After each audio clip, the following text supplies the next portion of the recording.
Wow. Hello, everyone. Good afternoon. Thank you for joining us here on a quite rainy, not snowy Berlinale. It's really great to have you here. Welcome also to Berlinale Talents. As you know, Berlinale Talents, that's 255 filmmakers coming from all over the world. And it's also filmmakers, and when we say filmmakers, we should say film creatives. So because it means it's people from all the different fields of work. And particularly today, I want to say hello to the sound designers and composers. So because they are also part of that huge group, and we're very, very happy to have you.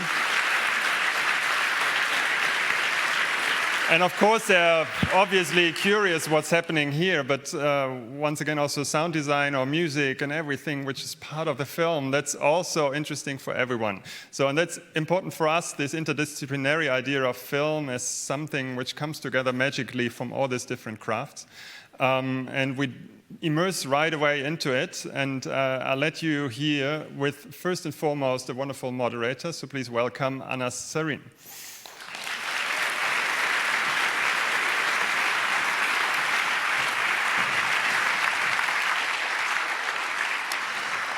Thank you, Florian, and thank you all for coming here today. I think we're in for a treat. He's right in saying that this is a wonderful opportunity to spend a Sunday evening, which is, a Sunday afternoon actually, out of the rain and with someone who obviously is going to provide some fascinating insights into music making.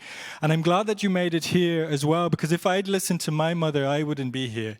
She wrote me a message last night, and obviously had been watching the news for days. Coronavirus and all the horror of it, and basically it ended with "Stay away from gatherings." She doesn't know I'm here. Please do not tell her, and we'll keep it at that.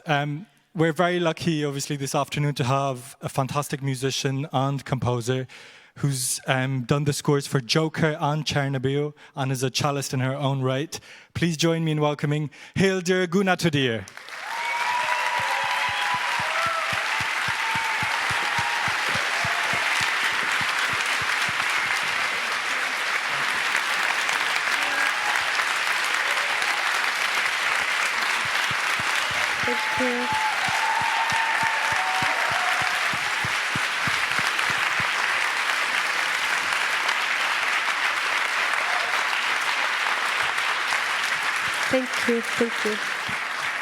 Thank you.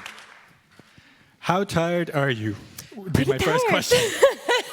Because this has been a couple of very eventful months. Yes. I mean, Oscar for Joker, BAFTA for Joker, Golden Globe for Joker, and then a Grammy for Chernobyl. Not bad.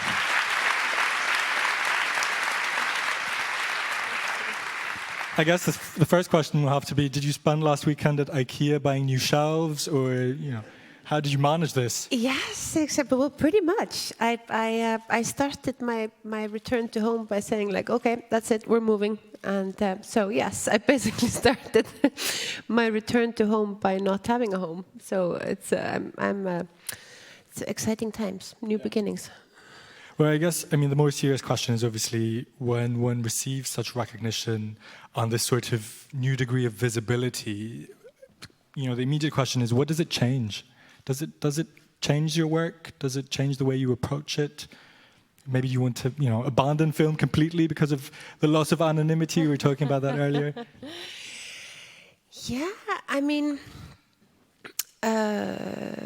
Yeah, there's certain layers of things that happen with all of this noise that's been happening in the last few months. What's great for me personally as a composer and as a artist is that I now have statues that prove that I am to be trusted for what I'm doing, which for me kind of is great, because I'm someone that doesn't always go the easiest way about creating what I do, and I have sometimes come across voices of fear whether I'll be able to pull it off or not. So I think it gives me a certain level of trust that just is going to be, I think, create a lot of more space for me to do what it is that I want to do and be able to kind of follow through to my ideas and to know that my collaborators can know that I will see it through, you know. So that's on a personal level probably the most important thing. And I think as a person in the community, I think it's been really great to be a part of a larger conversation about the gender balance and diversity in the industry. And I think like what we've seen as just statistically in all of these awards, you know, I'm the first woman to win most of them. And Thank you. Thank you. Thank you. And I mean, you know, and a lot of these awards have been happening for decades. You know, 70 years, 90 years, 50 years, whatever. And I think, you know, when we are kind of faced with statistics like this, you know, I think it just makes us realize like how silly it is ultimately, you know, and that there's ultimately no reason for it, and that, you know, it's great to be able to open that conversation, not with, you know, kind of nagging about it, but to be able to just like do the work. And, you know, people can see these statistics and go like, whoa, hey, shouldn't we, you know, isn't that a bit crazy? Shouldn't Wake up time. Yeah, exactly. And it's just been really amazing to feel the response to that. You know, it's been so positive and it's been so energetic, and I've just felt as a consequence, you know, I've just met so many music supervisors and directors and editors who are all just like, whoa, like what the hell, you know, and I've just been hearing from music supervisors that directors are approaching them directly and saying like, hey, we want more women, like, you know, we want more women where can we find female composers? And people are actively seeking out, and I think it's just, that's amazing, and it's amazing to be able to be a part of that dialogue and to be kind of, you know, a part of pointing out the ridiculousness about our current situation, you know, and our past situation. So that's been amazing. Wonderful. It's fantastic, obviously, that you take up that responsibility in a way, and there's that sense of community, as you mentioned. But you're no stranger to community. I mean, from the start. I mean, your music career stems from your family, really. So you've had that sort of entourage in a way from the very start. Could you tell us a bit more about, you know, what it meant to grow up in a family of musicians and what that has done to your way of collaborating? Yeah. I think, you know, music has always just been such a natural part of my life because of that. You know, I was basically, you know, conceived and born into, you know, music school, and I've just always been around musicians all the time. So music to me was like the most natural thing to do. You know, it's like basically what you do with your life is just music. You know, and I of course there was no second guessing that. I mean, well, it's you didn't want to become an astronaut or. No, well, I mean, in my family, people are either into like, you know, they're either like nurses or doctors or musicians. So there's two options in my family, and music was just the more natural part of it for me. And I guess what that meant for me on like a personal molecular level is that, you know, my father, for example, he is a conductor and composer, and he now runs a music school as well in Iceland, and he founded a chamber ensemble, which when I was like basically just a few years old. So I was like, I grew up going to chamber ensembles and grew up with all these musicians. And for me, people's instruments were just like an extension of their personalities. So to me, like, you know, I had a very specific personality for the cello, and I had a very specific personality for the flute, and so that has always really shaped the way I see music. You know, it's people, it's the people that make it that are the important thing, not their techniques or how well they play, or you know, it's the connection to the person playing, and that's always been super important to me, and that's probably also why I see music very much as a form of communication. You know, you're communicating. You're having like an inner dialogue about, like, you know, what it is that you're feeling. So you're communicating with yourself, you're listening to yourself, and then you're expressing it. So you're expressing, like, either in a concert, you know, you're speaking to an audience in the same room, or when you're recording, you're also communicating with like a future audience. So you're kind of, you know, having a dialogue with someone, like almost like you're in a time machine. Like you know that you're in the past, and then someone's going to be hearing this in the future. And I think it's just such a wonderful way of being able to connect, and that's always been basically the core of music for me, is that sense of communication. And I also take that very much into who I work with and how I work with them, because I work largely with my family. So you know, my husband is like my kind of closest collaborator and producer, and my little brother is another one, like my next closest collaborator. You know, so, and people that I've been working with since I was a teenager in bands, and you know, we're still working really closely together. So basically, I think it's like, because when you work with someone musically, it's such a deep and personal way of communicating, and a way of expressing yourself that far, and at least for me personally, far exceeds anything that I can express with words. And I think it's really important that the people that you work with are able to understand you beyond words, and that you're able to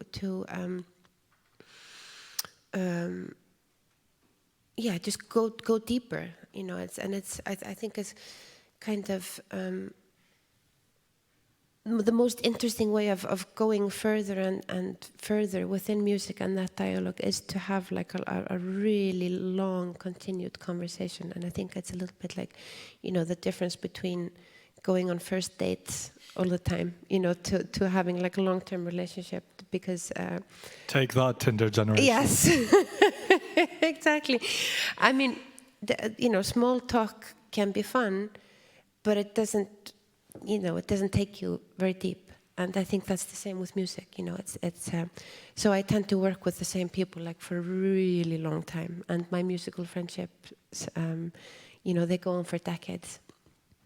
So, I mean, obviously the people are important, but how important are places? Because you live in Berlin, but obviously anyone who will have heard your name knows that you're a native of Iceland, and if I'm wrong, correct me, but you've spent the majority of your childhood in Iceland. So, and you know, this has filtered through your work. You know, series like Trapped, collaborations with Jóhann Jóhannsson, for example. So Iceland's always been there somehow.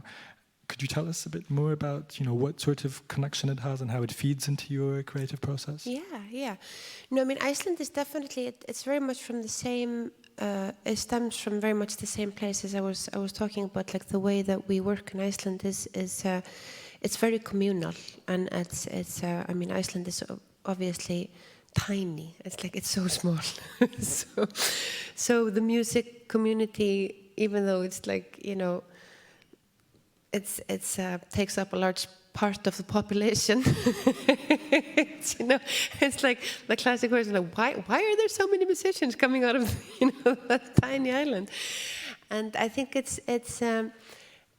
like the sense of community. It's very supportive. It's very non-competitive. It's all about, like, you know, we are so few people that just like really, I mean, when I was growing up, we didn't have the internet. We only had one airline, you know, so it was kind of impossible to even leave the country or, like, you know, find anything from, you know, when anyone got like a new record, it was like a big event, you know. It was like, I have this record, and we're like, oh my God, what is it? You know, can we hear something new?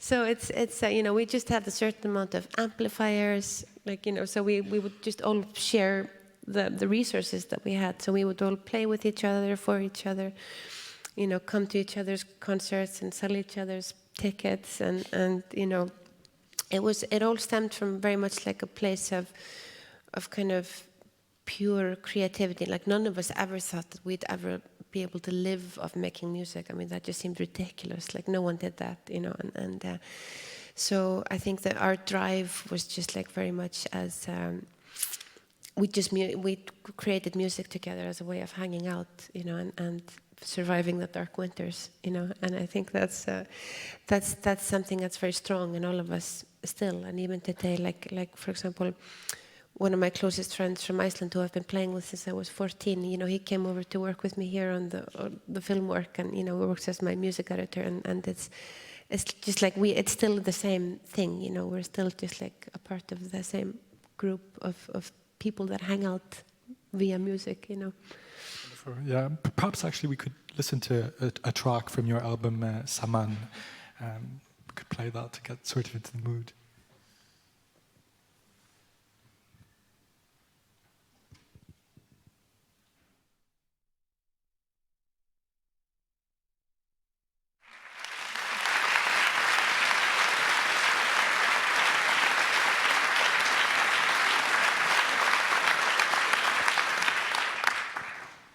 I think we all agree that it's very special music, very haunting and slow. When I close my eyes, I see a sort of Munch painting. You know, there's northern landscapes. Do you remember what brought you to compose music like this? I mean, is it linked to the landscape? Because obviously one projects, right? These Icelandic, barren, desolate spaces. Is that at all right?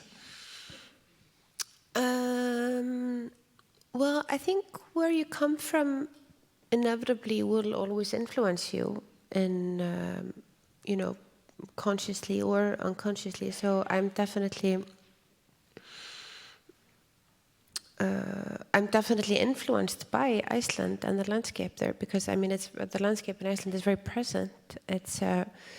And it's very strong, and it's really spacious. Like you can see forever, basically, wherever you are, and that's something that is really magnificent. Like there's a lot of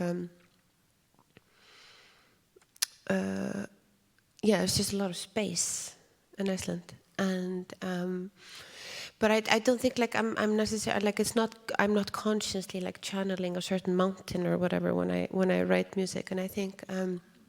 Actually, good. Yeah.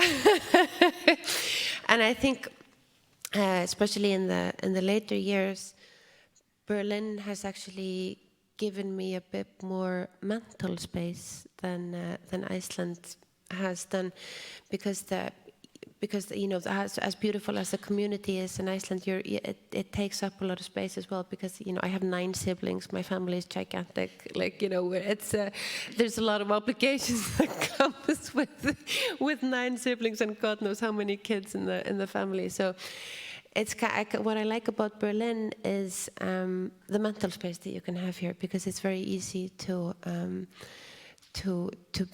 be unseen, and it's very easy to just kind of, you know, be in your own bubble and not have to go out and see too many people, you know. And that's, I think the mental space is equally as important as your outer space, if not even more important. So I think that's what I really love about being in Berlin. Do you actively sort of seek or carve out these mental spaces on a daily basis? I mean, do you work like a writer, like God knows Hemingway, who, you know, got up at 5 every morning, did 5 hours of writing, and then had a martini? Is that how you work, or is it more walking through? I should definitely start to include more martinis in my work. I mean, I join. That seems great. I think yes, that is like, especially now in the later years, and that of course comes with having a child. You know, my son is now he's almost 8, so you're kind of whether you like it or not, you have more of a like schedule. And I think that is actually really great for a creative practice, because it kind of just, you have to be more effective with the little time that you have to work. So inevitably you start to have these, like, you know, daily schedules of you know, getting up at this time, and then you have this process. And I think at least comparing it to the time where I had more flexibility and I didn't have that strict of a schedule, I think it does help the creative process to have a kind of structure for it. And I think I had so many, I spent so many years just touring all the time, and it was really fun, but it kind of, you lose a bit of earth connection when you're living a life of just like, being on the road constantly. And I think you can only, like mentally, you can only do so many years of that before it kind of starts to tear a little bit out of your mental stability and therefore your creative process. Because I think the creative process is also, it's a really fragile thing, and I think we probably, as most people in here are creatives, it's you have to be quite careful with what you let into your environment that takes away from that. I think you have to be very kind of careful with, like, just like the people you are around and the environment that you live in and the schedule that you have, that you allow yourself a certain space and a certain time frame to be able to just like let your mind wander and be able to just kind of have a bit of headspace to allow things to come to you, and it's this especially just today, because it's we just live in such a crazy fast-paced world, and there's so many things that are constantly like demanding your attention, and like I think with emails and social media, it's I'm really trying hard to rebel against being available for all people at all times, and that takes a certain amount of like actual resistance to just say, like, what, I'm not available all the time, and that's okay, and I think as creative people, I think we have to allow ourselves that space to not be available, But that sometimes also just kind of requires having a very strict schedule to be like able to allow yourself that space. With or without martinis, I don't drink anymore, actually. So it's that was actually, in all honesty, that was one of the things that I decided to when I kind of started to, like a few years ago, when I started to examine my creative process, like really honestly, and I was like, I went through a lot of stuff that was, very difficult, and I was going through like a huge amount of turbulence in my life, and I just went through all the elements in my life, and I was like, okay, so what's making noise? What's taking away from me being able to create the best work possible? And alcohol was just like one of those things that created a lot of noise, because I have like, I get really hungover and it takes a really long time. So I was just like, it's too noisy for me to spend all this time being hungover. So I actually don't drink anymore, but as a part of, guarding my creativity, basically, from any unwanted noise. I think that, well, I don't know how many of you are going to take up that option, but you can try. Yeah. Perhaps if we move into the film side of things now, there's one thing that immediately comes to mind when one sees the films that you've done more recently, and I'm thinking, or series for that matter, I'm thinking of Trapped, the Icelandic series that I've mentioned, or Journeys and Joker and Chernobyl. Take those four together, and one theme that runs through it is violence, and it could be psychological violence or very graphic violence. You don't shy away from it. Trapped begins, I don't know how many of you have seen it, but Trapped begins with a dismembered corpse floating through this really beautiful fjord. So, violence is omnipresent, to say the least. And I'm wondering to what extent you're drawn to that type of narrative and how your music sort of finds its place there. Yeah. Well, it's kind of funny, because my personality is very different from my music, and I hear a lot. I hear it a lot of times that people are just like, "That can't be you making that music." It's quite a contrast to like my everyday person and the art that I create. But I think that it's, I think every person has a dark side and a lighter side, and my darker side just, I mean, luckily for my family, tends to come out more in my music than my day-to-day person.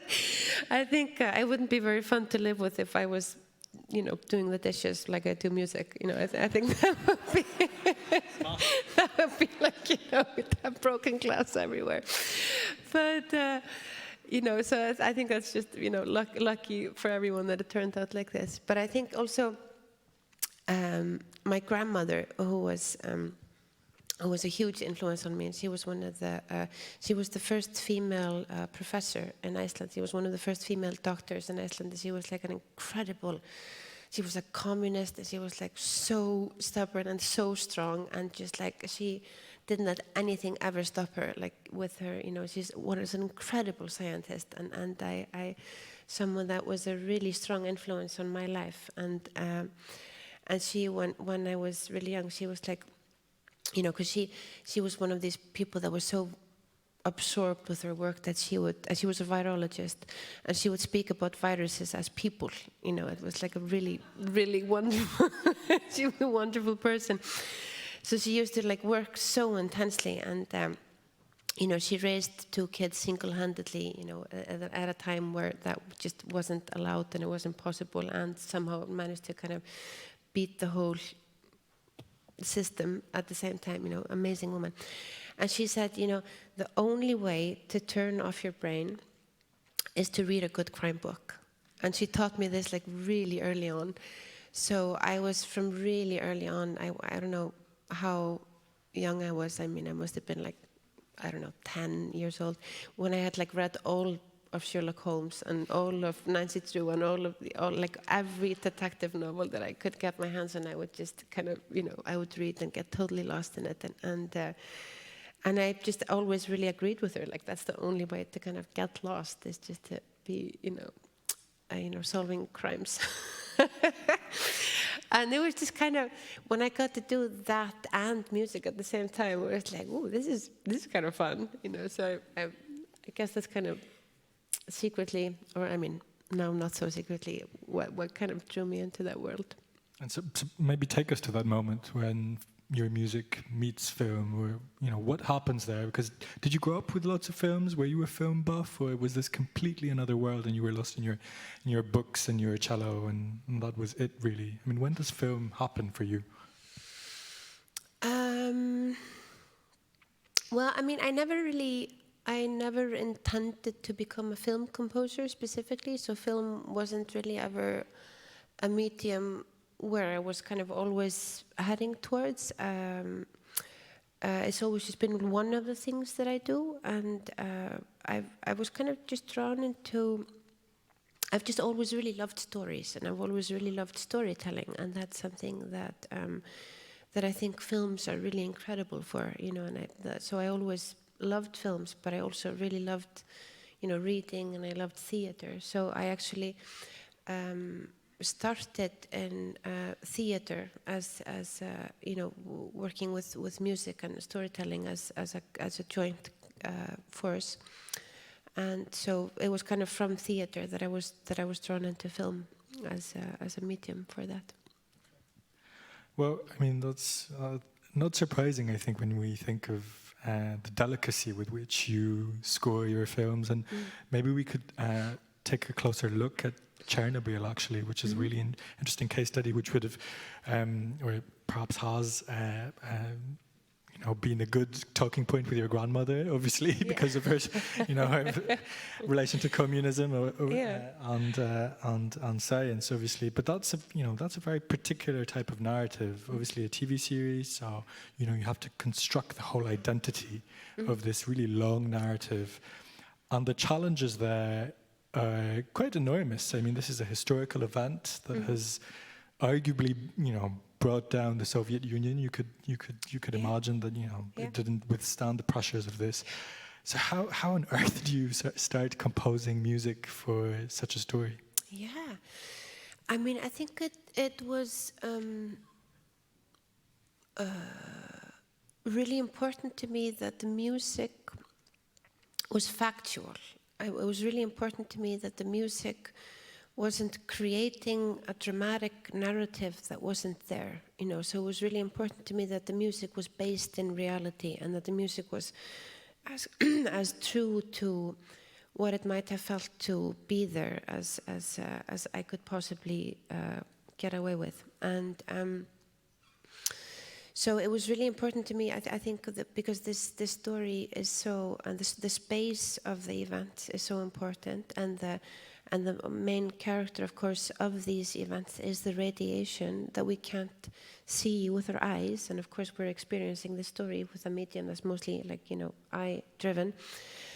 I thought it was important that the music could take on the role of being the radiation, and for me to understand what radiation is and what it sounds like and what it feels like, it was really important for me to go to the power plant and just to kind of try to understand it better and to understand what it is to be in a space like this, because these power plants are enormous, and it takes a really long time to just get to know a part of the area that you're working in. Like, you have to work in, we have to be there for 2 months before you're even allowed to just walk these corridors, because they go on forever, and the space is it's really present in this story, I think, and so it was really important for me to bring the space into the storytelling. So I went to a power plant, not to Chernobyl itself, because I couldn't get permission to go into all the spaces that I needed to go into, but we went to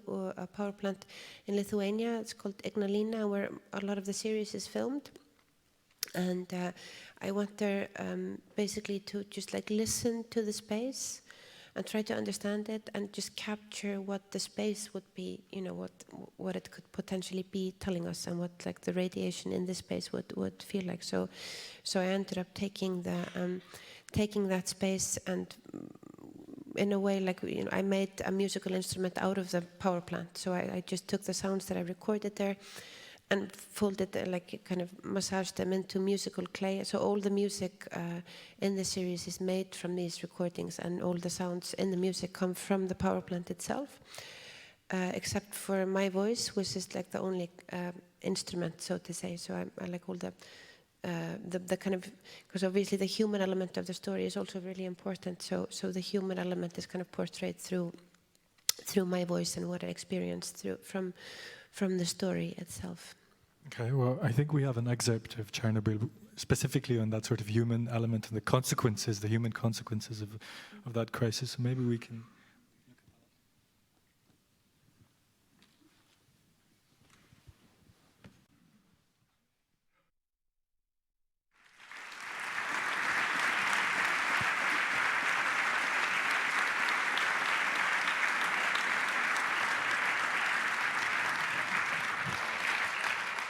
So I think we'll all be interested to understand how one comes to compose music like that. I mean, you've talked about going into this Lithuanian power plant, but you also mentioned that you were, there with sound producers and recording artists. So how did you sort of assemble that music? You mean kind of technically, or? Yeah, I think that's going to be of interest to a number of people here. Yeah, exactly. So basically I went in and recorded sounds, so I mean my practice stems, or I try to be as focused on listening as I possibly can. So specifically with Chernobyl, it was really the driving force was really deep listening. It was to go in there, listen to the space, listen to where there were it's almost like where the power plant is talking, capturing that, and then I had hours and hours and hours of that process, and then I had to go through that, through those recordings again, and listen really deeply again, and to every single frequency of those recordings, because a lot of these kind of spaces are, there might be something happening that are almost inaudible frequencies that are just and then they're just like, wait, what's that? So you have to kind of, it's kind of like gold digging, you just have to kind of listen to every inch of that space, and then you have to grab it, and you have to capture it in a way that makes sense musically. So then you take all the snippets of like that whole process, and then you can start like, bringing frequencies that are almost inaudible down to a frequency range where you can actually hear them, and when you can, make music out of them. So then, you basically have this like huge library of sounds to work with, and then became the process of turning that clay, like turning that clay into something that had any form, and turning that into music, and shaping it into the what was happening in the story, and bringing elements into the storyline, and connecting certain sounds and certain elements to characters and places and narratives, and so that was kind of the more traditional storytelling part of the process. But at the same time, you have to you have to listen to the story. You have to listen to, in this case, you also have to listen to what people went through that are still alive today, and what they felt from the story, and how. Was there a lot of that? I mean, did you go into archives, or did you talk to people actually who? Yeah, I mean, I didn't speak to people specifically, but I did a lot of research, and we did a lot of reading, and we had a huge dialogue, like the whole team of people behind the series, like the producers and the director and the writer were kind of unusually involved in the whole in the whole process. So we had like a big kind of dialogue about what it is that we wanted to say and how we wanted to say it, and so it was a really big dialogue, basically, about like the approach that we wanted to go about, and that it was always really important to all of us that we'd be as respectful as possible to the actual story as we possibly could be. While obviously it's still like it's an HBO feature series, so obviously it has to have some elements that are like appealing to an audience as well, hopefully, but so it's like there's a lot of things to think about when you work on a project like this, and to me it was just really important that I wasn't kind of over dramatizing anything, that I wasn't kind of storming in with dramatic violence and like thriller drums, to kind of, I would have just kind of cheapened the whole experience, I think. So now, as a point of contrast, Joker obviously is unavoidable at this stage, but obviously an interesting case study for your music, for what music does as story, and there is something particular about the way you compose for Joker. I mean, the hierarchies between film and music there were completely reversed. I mean, Todd Phillips was basically listening to you more than he was listening to himself at some point. And obviously with a character like Joker, I'd be actually quite curious to understand what sort of image you had of the figure before you read the script even. I mean, did you, from my generation perhaps more so, he was always this playing second fiddle to the Batman. We'd grow up with cartoons. I'm just curious as to what sort of image you had of this trickster clown figure. I mean, Joker is a character that's, he's just been such a strong character through, my generation as well. Like, he's such an incredibly strong character in our history, and has had so strong portrayals also, like in the film history, and so it's a little bit daunting to take, it's kind of a little bit scary to take on that process of telling his origin story, also because like there isn't really any official origin story, like there. So like when Todd called me first and approached me about it, I was like, I mean, if you're making like an action film, I don't really know if I'm the right person for the job, because obviously you think it's just going to be like a, kind of action-packed story of where he came from. But when I read the script and I understood what Todd was doing, I just felt so strongly about it, and I thought it was so interesting. I thought it was such an interesting take on this character, because I think that what we know the character to be is very superficial almost, So just kind of digging behind that mask, like that literal mask, and I thought it was a really interesting way to go about it, and I thought it was also it was a really current character study, I think, and a really important subject for us to be having a closer look at today, because I think we are all guilty of turning away from those in need of help, and I think that's a really important part of the story. And I just felt really strongly for him as a human in the story, and so I really wanted to kind of go into his head through this process of what it might be to potentially go through this, go through the ebbs and flows of his life, and as he kind of discovers what it is actually that he's gone through in his life, and I mean, it's a really interesting story also because we're basically just with one character the whole time, so and he goes through such an intense journey during that time, and all the other characters are almost kind of invisible or potentially not real, or it's so unclear, like what it is that's not real or real, and I think that's a really kind of interesting way of telling a story as well. And musically, it was just a really strong journey to be able to take, and of course.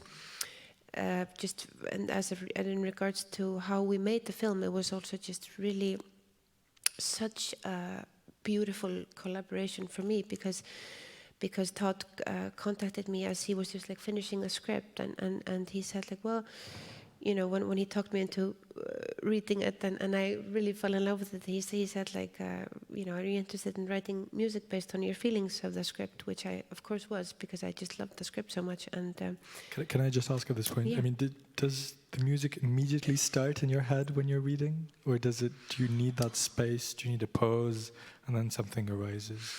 Well, it's kind of, I mean, it's always different. Like every project is so different, and I try to just like really listen to every project from point zero. I try to not have any kind of preconceived ideas about how I normally approach projects. I just try to approach it from a completely non-biased, or as non-biased place as one can possibly come from. So. In this case, like, because Todd asked me to start writing on such an early stage, because, they were really far away from even starting to shoot, and it was still unclear who would even be playing the main role. And I think we probably all go through the same scenario when we're reading a story or a script. It's like when you're reading, you have to kind of make up internally, you have to make up the whole scenario and the tempo of everything and the production design of everything. That's totally up to you, and the choreography of people's movements and feelings are very up to you, and it is a very physical process, I think, reading, and there's a lot that happens internally, and when you connect to a story in a really strong way, I mean, I'm sure we've all experienced, like, reading a novel that you just really love, and you fall so deeply in love with the characters that you're almost sad to finish the story, because then you have to say goodbye to the people you've kind of connected to. And that was definitely the case with this story, but I just had a very kind of strong reaction to it. And then when I started kind of trying to explore the music that could potentially be a part of that story, I went through a lot of different tries, and I was like, well, what about this? What about this? What about?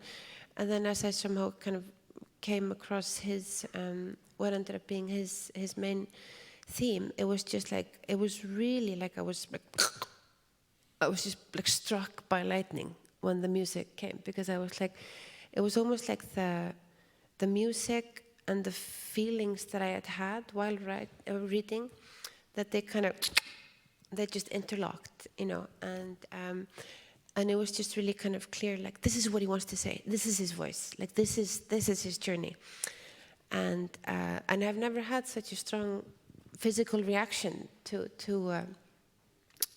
this marriage before, you know, because it's also really unusual that you're even allowed the space to explore that at such an early stage, like, you know, when you're, because very often as a composer you have, like, you know, some sort of edit or, you know, scenes or, you know, something visual to kind of fall back on when you're working, but this was a really beautiful and special process.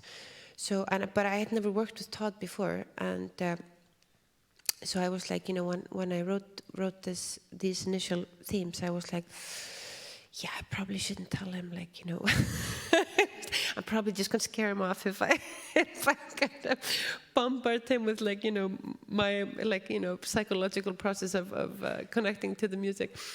So I was just like, yeah, hi, yeah, here's some music. And then I just detached. Yeah, exactly. And I was like, okay, there you go. And he just thankfully just really loved, you know, because with projects like this, I mean, there's like a line of people that are kind of wanting to work on it, and I had heard of like all these other people that are like, I am the right person for this, and I was just like, oh, I don't really want to be a part of that. So I was like, here's the music, and and just you know, he really just felt really strongly about it, and he was like, okay, this is exactly what I you know, the story that I want to tell, and this is exactly what I want to say with this film, and which was just a really beautiful way of starting a creative dialogue when you're just completely, you know, things can kind of just flow very naturally without having to have a lot of discussions about it. Like, that's I think the best way for me to work, because I think the words can really often just get in the way of the creative process. And so they were able to take the music on set, and Joaquin was able to respond in real time to the actual music. So a lot of the scenes that we see in the final film are basically him reacting to the music, like the bathroom dance scene and all of that. That's actually the excerpt that I've selected, because I think it'd be wonderful to listen to that, and then maybe we can chat about that afterwards, because it's sort of prompting his work. Yeah.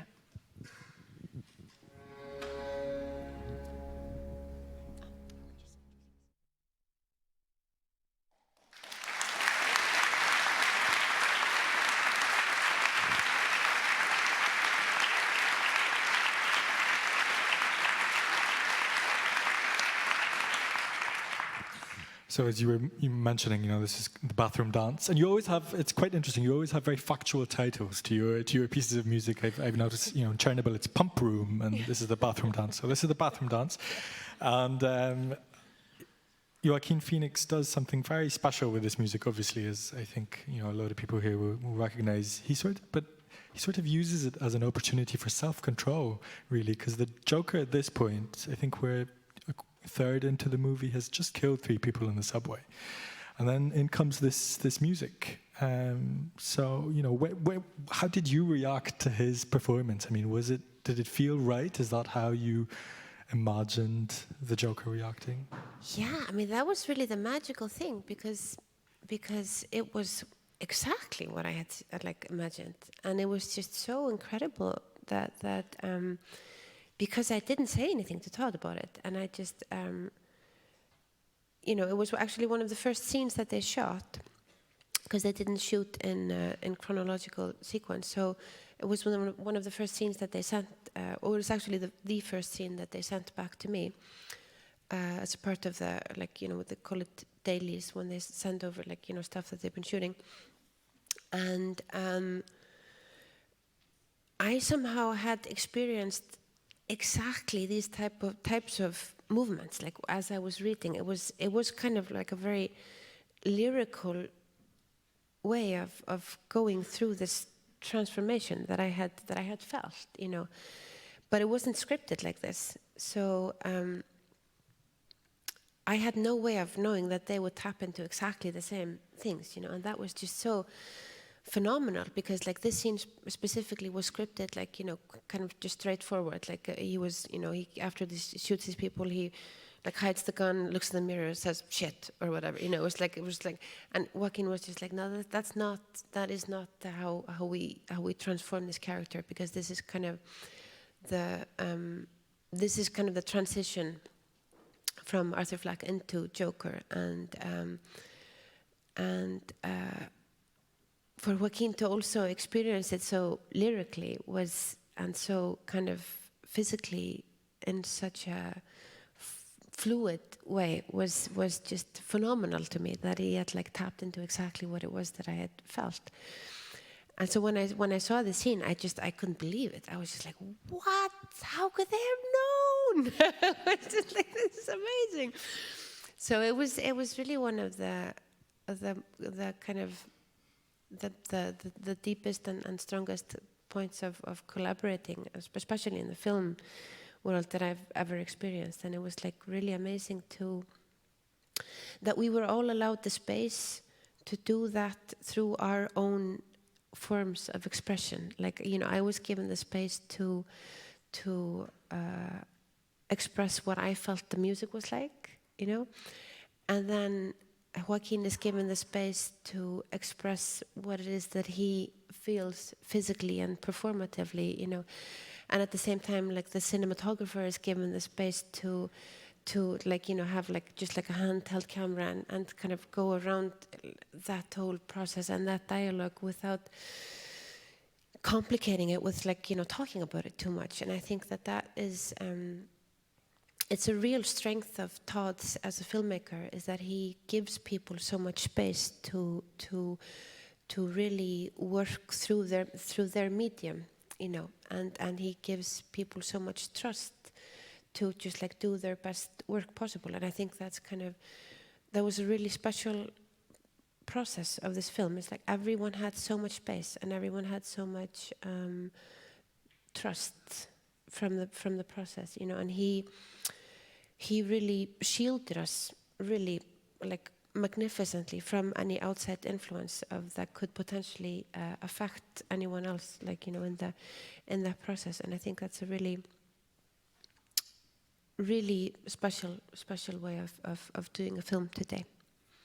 Well, it sounds ideal. I think we can wish that to all the people, all the young filmmakers listening. Yeah. There is something, though, you know, when you talk about creating empathy for such a character, for Arthur Fleck and for Joker, right? Did you ever think, okay, I'm being too nice? You know, my music it's not morally right to celebrate someone like this sort of psychology, especially in the times we live in, obviously. Did you ever have that sort of moment where you had to rein it in and think, okay, cool down? No, not really. Because I think we're, you know, with this story, we're trying to understand on a human level how a person can go through a transformation like this. And I think to be able to tell a story like that, you have to be able to put yourself in those shoes to be able to understand it, I think. And I think that I don't think we're ever like celebrating violence. I don't think we're celebrating anyone having to go through a life like this. You know, I don't think that that's what we're doing in the film at all. And I think that the discussion that happened before the film even came out, that the film was, you know, doing that, like celebrating violence, I think that that's completely misunderstanding the point of the film, you know. And I think that that kind of discussion obviously can only happen from a point of view of someone that hasn't seen the film, you know, and I'm really just so happy that that didn't, you know, escalate into anything bigger than it did, because, you know, I think that was a really dangerous place to take the path of the film, and really against what it was that we were trying to say. So I think I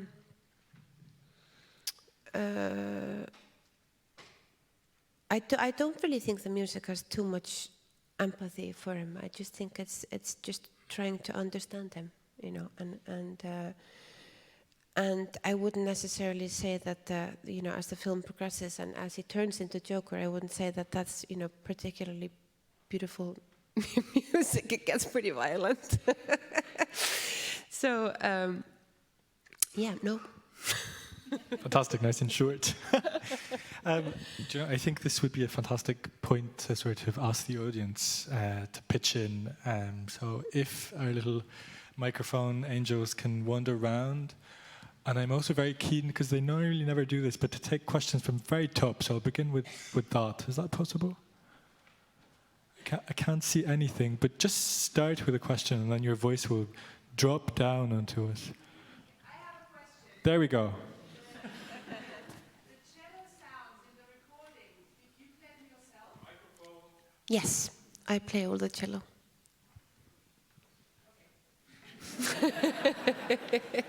No need to elaborate. Yeah. Anyone else? Yeah.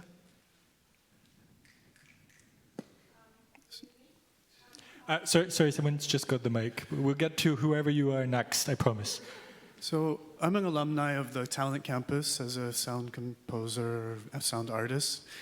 And I'm really curious to ask you how you had this trust of Hollywood to allow you to do what you thought would work for this, because walking into Hollywood is a bit like walking into a nuclear reactor.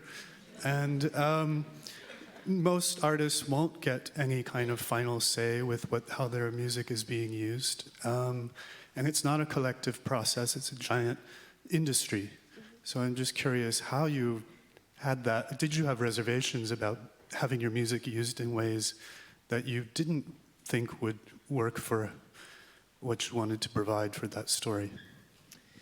Yeah, I think that's a really good question. I think what, luckily for me, and I guess it's just been, you know, the path that I've gone, is that I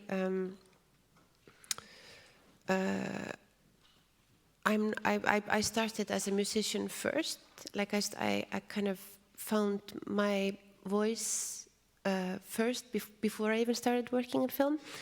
So I've normally been approached by people who want to work with me based on that. You know, I'm not approached really as a film composer who can sound like anyone in the world. Like, I'm not really interested in being able to do that. Like, I'm more interested in kind of a personal creative process and a personal creative path, and because my path has been like that, like, it was really important to me to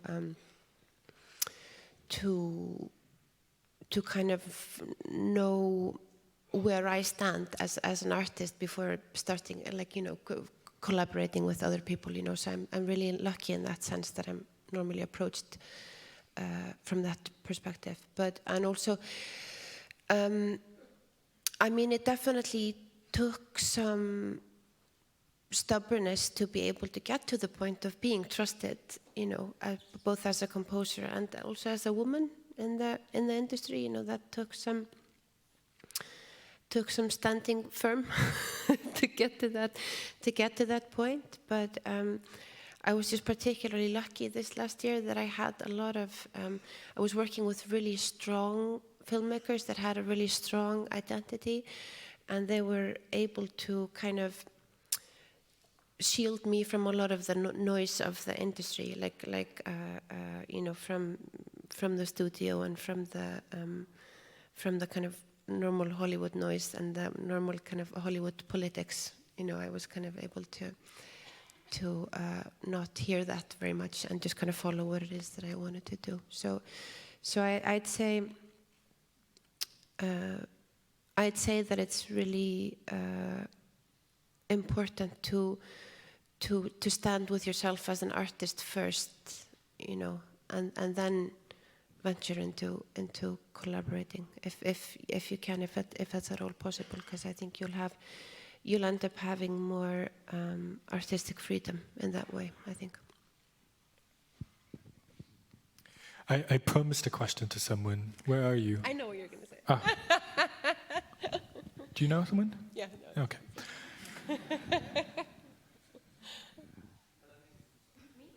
Okay. Yeah. First question is, how was the workflow for you? Did you got involved into sound design as well? Into like, did you talk to people who did the sound design, and have you been part of that also? Or did you just deliver the music to Todd and that was it? Or did you work and collaborate in a way with the sound designers as well? And how much of the music was actually recorded in, like, I don't know, music hall recording studio? And how much of it was like programmed on a computer maybe? Where are you? Sorry. Second floor. Here. I think up there. there. Oh, top floor. Okay, sorry. The lights are really strong exactly there, so I couldn't see. Yeah. So you're talking about Joker specifically.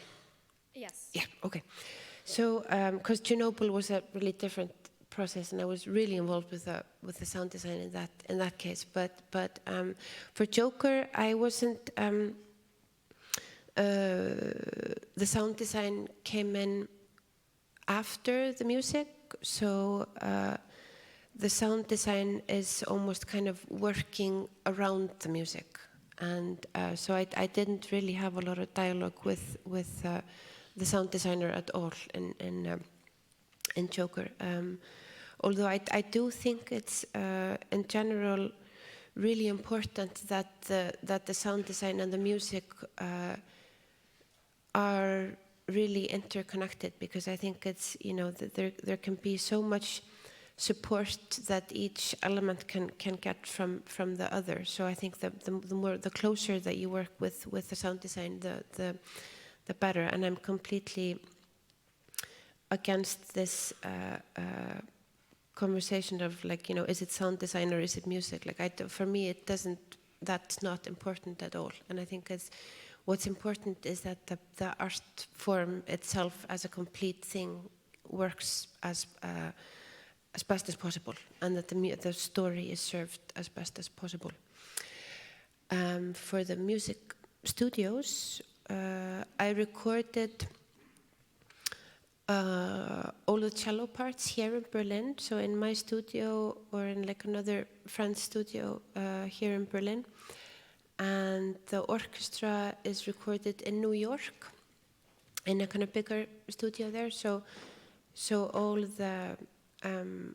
the sounds that you hear in the score are performed. So all the kind of weird, noisy sounds are also me performing them live. So there's nothing done in the computer, really. All right, thank you. You're welcome.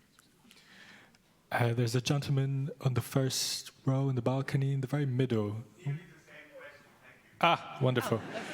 Done. Then perhaps the young man. Yep, that's it. Did you also compose the orchestra version of the trailer music, Smile? No. No, it's kind of funny, the whole trailer situation, because I don't know why the trailer is just always done by some like trailer company and normally doesn't use any of the music from the score, which I find very bizarre. But that's the nature of it. But he actually, the guy who composed the music, happened to be Icelandic, which is just a funny coincidence. Family gets bigger and smaller at the same time. Yeah, he was not my brother though. Interestingly.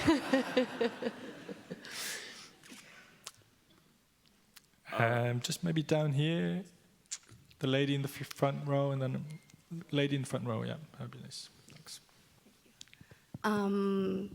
I love your music. I love everything you did for Joker. We've been to the cinema 7 times. Yeah. And it might be a quite pathetic question, but I would like to know, what is your favorite scene in Joker? Yeah, I think it's probably the bathroom dance, because it was just such a special moment, and it was such a it was just such a magical point of collaboration, and to have been able to experience that was just such a beautiful thing. It was really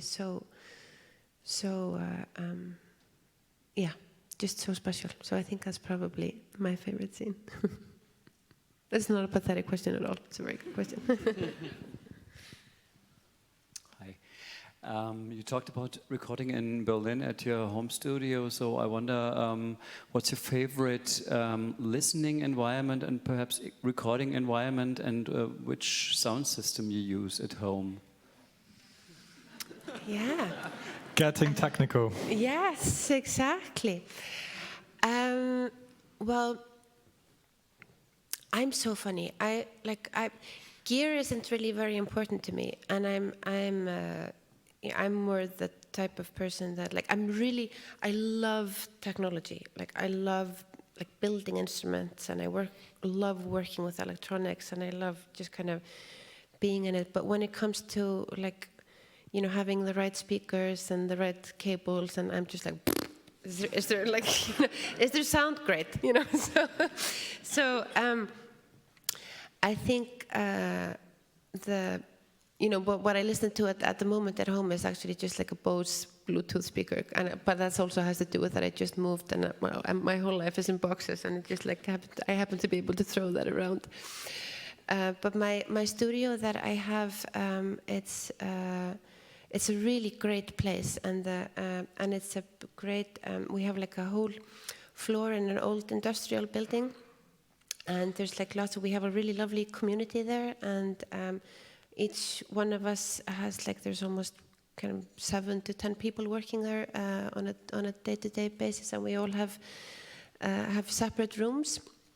So it's a really lively environment to work in, and it's really nice because as a composer, normally you don't see anyone really, and it's a very kind of lonely thing to do. So that's something that's really important to me, that the environment is kind of supports creativity and dialogue, but also gives mental space. You can still close the door, and each person can go into their own world and go inwards. I think on the balcony. Do you have the? Yeah, do you have the? How do you decide whether a scene needs music or not?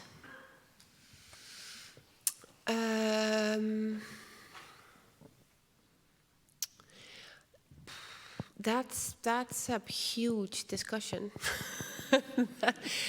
and that's something that normally that's the part that's really done in a long dialogue with the whole, with the director, with the music editor, with producers, with there's a lot of that's normally the biggest discussion, where there's music and where there's not.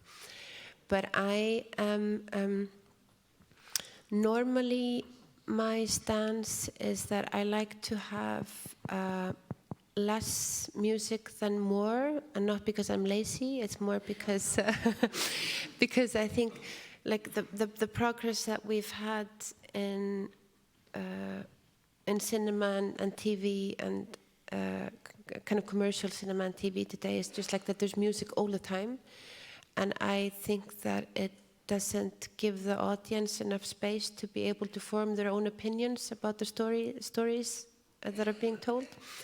And I think the more specific space that you give the music to actually be able to come in as a character and actually be able to make a clear statement, I think that normally works better in the whole process of the medium, because if you have music constantly, you stop noticing it, and it just kind of is.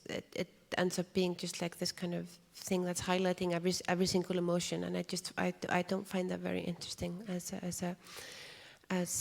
a way of storytelling. So I like to, as an audience, I like to be able to have the space to form my own opinions about characters and about scenarios. So in general, I'll be the person that tries to take out music than more than put it in the dialogue. I think there's a young man there, and then we'll come down. You just answered my question. Thank you. Well, fantastic. Down here, perhaps, front, and then... Hi. Hi. Hi. I have a question for Joker specifically. Sorry. We're going to take this one, and then we'll come to wherever you are, because I can't see you. Right. So, I found at the end of Joker pure chaos. I actually did an anxiety attack. You did what, sorry? What? You had an anxiety. I did an anxiety attack. Okay, that's one way of experiencing the movie, I guess. Yes. So, how did you create it as this soundable chaos? Have you put yourself boundaries about it? These huge, impressive songs? You mean the end scene specifically? Yes, the climax. Well, that end scene was a bit of a chaos to make, actually, because it was like a really long. You mean like when the cars are crashing and the whole? Yeah, exactly. So that in the beginning it was like the scene that never ended, you know. So in the beginning it was like this long suite of music that just like kept going on and on. So and then it got shortened and shortened and shortened and shortened. So it was actually a bit of a chaos to to make that scene specifically. But yeah, I think, I mean, that scene was, it was also kind of like the scene where everything that we've experienced in the film comes together, and like all the themes are kind of, it's like this kind of classical film scene, really, where you kind of have space to be more like, you know, bombastic and fantastical and weave all the themes together and all of that. So it was kind of, it was really fun to write, because it was just, you know, it's like writing a mini opera with lots of cars crashing. I think we have time for one more question. The person I censored, forgive me. Hi, so I have a question for Joker also, and I know that you are a cellist, and also obviously cello is the main instrument for the whole score, but I can't help noticing that maybe it's a coincidence that in the previous version of Joker in The Dark Knight, that Hans Zimmer also used kind of cello as the main instrument for the Joker theme. So I just want to know, why do you think the quality of the cello that was so connected to Joker, this kind of character, what's the specific feature of this instrument you think it's so well suited for this character? Yeah, well, that's interesting, because I didn't even know that. That's cool, because I very deliberately set out to not review any of the other portrayals of Joker when we started working, because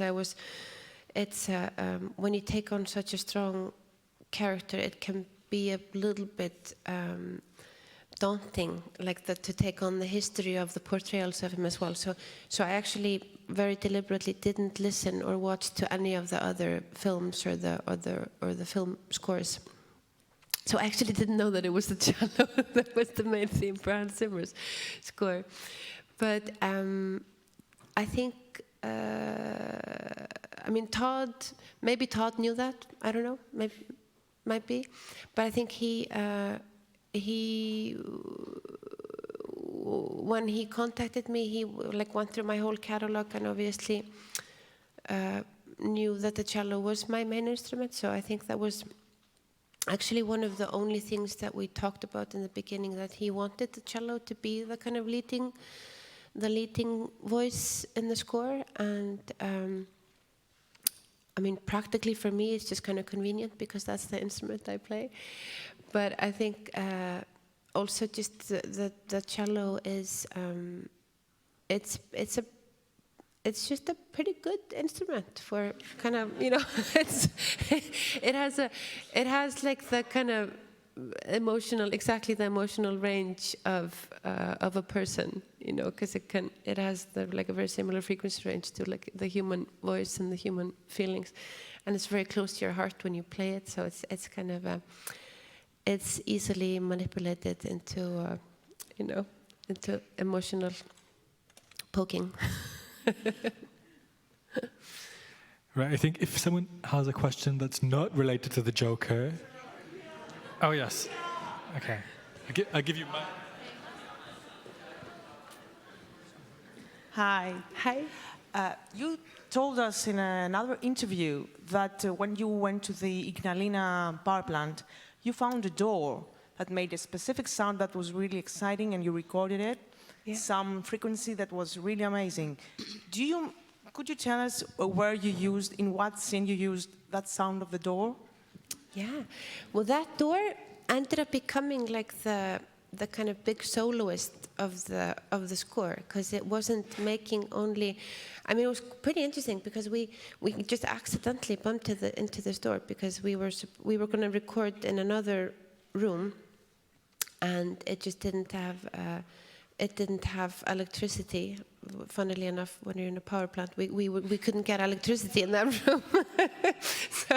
so as we were waiting, because it had like Soviet era plugs, so we were like waiting for an engineer to. That's also why one of the tracks is called "Waiting for the Engineer," because it happened, you know, at that point, as we're actually waiting for the engineer to bring us electricity. I kind of just like stumbled upon this door, which was making not just like one sound, but just like a whole universe of sounds. And there was like a door that was leading into I couldn't even open it, so I couldn't make it do any sounds. It was just doing it by itself. But it was like leading up to some sort of control room with probably lots of like things in it. So it was making a lot of these kind of like really high-pitched sounds that I almost couldn't hear, but they were kind of just kept on going. And then when I pitched them down to an audible range, it turned out it was just like making all these rhythms. And then when I just kind of, you know, started to isolate those rhythms, it turned out like there was just like a whole snare drum solo, like a jazz solo with fills and like, you know, breaks and everything. And it's just like phenomenal that how much it was sounding like a drum solo, you know. And it was actually so much like a drum that it didn't even make it into the score, because the director was just like, take out that drum, and I was like, it's not a drum, it's a door. But I sneaked it because I loved that sound so much, and I was just like, I can't believe that this door is making this drum solo, you know.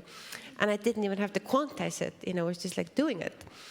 So I put it on I snuck it into the soundtrack record. So it's the first track on the soundtrack record. You'll hear that this drum, you know, it's actually a door, and that's kind of one of the sounds that I was just like completely fascinated by and in love with. But it was also like the melodic sounds that were happening also in this door were just like, there was a lot of these like that were like also like really far behind and really high pitched, and then I slowed them down and drawn them out, and so a lot of the melodies are kind of based on this like hook that I called it, so like dee, dee, dee, dee, dee, dee, dee, dee, you know, so I kind of drew that into like a melody and made chords to that, and so that's another element where it is. And then there was this drone happening as well that's like in a lot of other places. So this door is basically all over the soundtrack.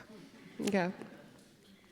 I think that's a good place to, you know, close the door in this conversation. Yeah, exactly. Please join me in welcoming Hildur Guðnadóttir.